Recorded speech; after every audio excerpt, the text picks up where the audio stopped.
इसमें हमारी वीडियो को स्टार्ट कर लेते हैं। यहाँ पे मैंने सबसे पहले ले लिया है 250 ग्राम चिकन और इसके अंदर शामिल करूँगी कुछ मसाले।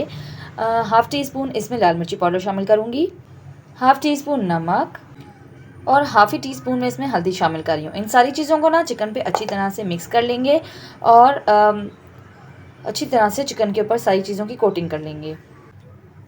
मसाला ना बहुत अच्छी तरह से मैंने इस पर कोट कर लिया है। इसको हम साइड पे कर देंगे और हम चलते हैं नेक्स्ट स्टेप की तरफ।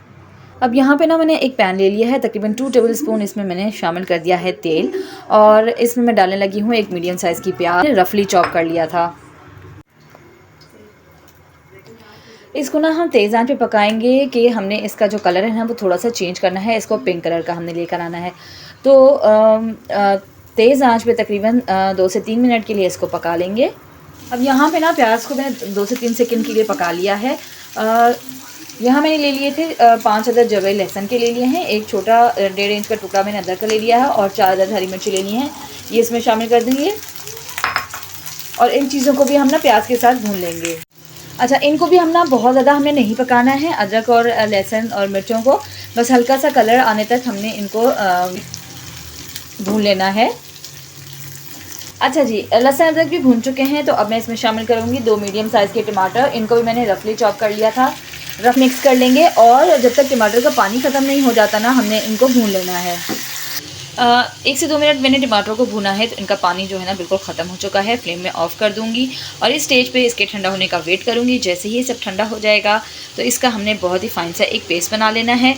इसमें हम पानी शामिल नहीं करेंगे, सिर्फ इसी मिक्सचर को हमने एक फ़ाइन पेस्ट बना लेना है। बहुत ही ज़बरदस्त है ना, यहाँ मैंने पेस्ट जो है टमाटर प्याज का बना लिया है। ठीक है, इसको हम साइड कर देंगे और चलें जी किचन में चलते हैं, कुकिंग स्टार्ट करते हैं। अब यहाँ ना हम किचन में आ चुके हैं और पैन मैंने ले लिया है। यहाँ पे देगचा मैंने चढ़ा दिया है और इसके अंदर मैं शामिल करूँगी तकरीबन आधा कप जो है मैंने इसमें तेल शामिल कर लेना है। बिस्मिल्लाहिर्रहमानिर्रहीम। इस तेल में ना अब मैंने यहाँ 2 दरमियाने साइज़ के आलू ले लिए थे और उनको मैंने इस तरह से कट कर लिया है। इनको हमने इसमें कर लेना है फ्राई। तेज़ आंच पे ना हम इसको करेंगे फ्राई, और फ्राई इतना करेंगे कि इसके ऊपर अच्छा सा कलर आ जाए। याद रहे आंच तेज़ होगी, हल्की आंच पे हमने इसको फ्राई नहीं करना, तेज़ आंच पे हमने इसको फ्राई करना है। 2 से 3 मिनट में इनको तेज़ आंच पे भुना। आप देख सकते हैं बड़ा प्यारा सा ना इसके ऊपर कलर आ गया है, तो इनको हम निकाल लेंगे और साइड पे रख लेंगे।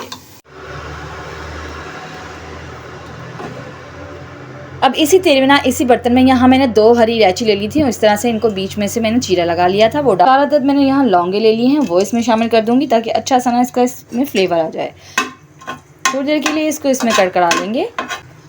मसालों का ना अच्छा सा फ्लेवर इसमें आ गया है, तो इस स्टेज पे मैं शामिल कर लूँगी चिकन, जिस पे हमने मसाला ऑलरेडी लगा दिया था। और 5 मिनट तक ना इसको हमने हाई फ्लेम पे यानी कि तेज़ आंच पे इसको पका लेना है। याद रहे हम हल्की आंच पे नहीं पकाएंगे, तेज़ आंच पे इसको 5 मिनट के लिए भून लेंगे। अब 5 मिनट ना हो चुके हैं मुझे इसकी भुनाई करते हुए। चिकन बड़ी अच्छी सी भून गई है। अब इसके अंदर शामिल कर देंगे वो मसाले जिनको हमने पेस्ट बना के रख दिया था, और इस मसाले के साथ भी ना इसकी अच्छी से हमने भुनाई कर लेनी है। तेज़ आंच पे ही हम इसकी भी भुनाई करेंगे। मसाला ना हमारा बड़ी अच्छे से भुन रहा है, तो इस स्टेज पे शामिल करूँगी इसमें कुछ एडिशनल मसाले। 1 टीस्पून इसमें कुटा हुआ धनिया शामिल करूँगी, 1 टीस्पून भुना कुटा ज़ीरा, हाफ़ टी स्पून इसमें शामिल करूँगी मैं गरम मसाला पाउडर पिसा हुआ, हाफ़ टी स्पून इसमें मैं डालूँगी लाल मिर्च पिसी हुई। लाल मिर्च हम पहले भी शामिल कर चुके हैं इसलिए कम मैं डाल रही हूँ। हाफ़ टी स्पून इसमें शामिल करेंगे नमक और मसालों को अच्छी तरह से भून लेंगे। तेल अच्छा सा सेपरेट हो गया था ना, तो इसमें मैंने दही डाल के ना हम इसको अच्छा सा मिक्स कर लेंगे और 2 से 3 मिनट के लिए इसकी भुनाई कर लेंगे जब तक तेल सेपरेट नहीं हो जाता। 1 से 2 मिनट ना दही को मैंने पका लिया है। अब इसमें शामिल करूँगी मैं आलू, जो हमने पहले ही जिनको हमने कलर दे के रख लिया था। आलू मिक्स करेंगे इसके अंदर, 1 से 2 मिनट के लिए अच्छे से कर लेंगे मिक्स। अच्छा जी, आलूओं को ना हमें भुनाई करने की ज़रूरत नहीं, क्योंकि ऑलरेडी हम इनकी भुनाई कर चुके हैं। तो यहाँ पे शामिल करेंगे हस्बे ज़रूरत पानी, जितना भी शोरबा आपको रखना है। मैं इसमें शामिल करूँगी 1 कप पानी, और इसको ना हम ढक के छोड़ देंगे ताकि आलू जो है ना अच्छे से हमारे गल जाए। अच्छा जी, यहाँ पे ना आलू बहुत अच्छे से हमारे गल चुके हैं और चिकन तो ऑलरेडी हमारा भुनाई में ही गल गया था।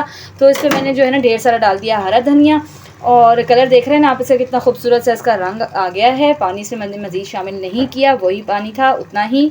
और इसको अब हम ढक के रख देंगे और इसको अब हम ढक के हल्की आंच पे रख देंगे, क्योंकि धनिया डाला है तो अच्छी तरह से धनिया का जो फ्लेवर है ना वो इन्फ्यूज़ हो जाए चिकन के अंदर। तो इसको मैं ढक दूँगी और 2 से 3 मिनट के लिए दम कर दूँगी। 2 से 3 मिनट में मैंने इसे ढक्कन खोला और आप देख सकते हैं बहुत ही खूबसूरत सा इसका ना कलर आ चुका है।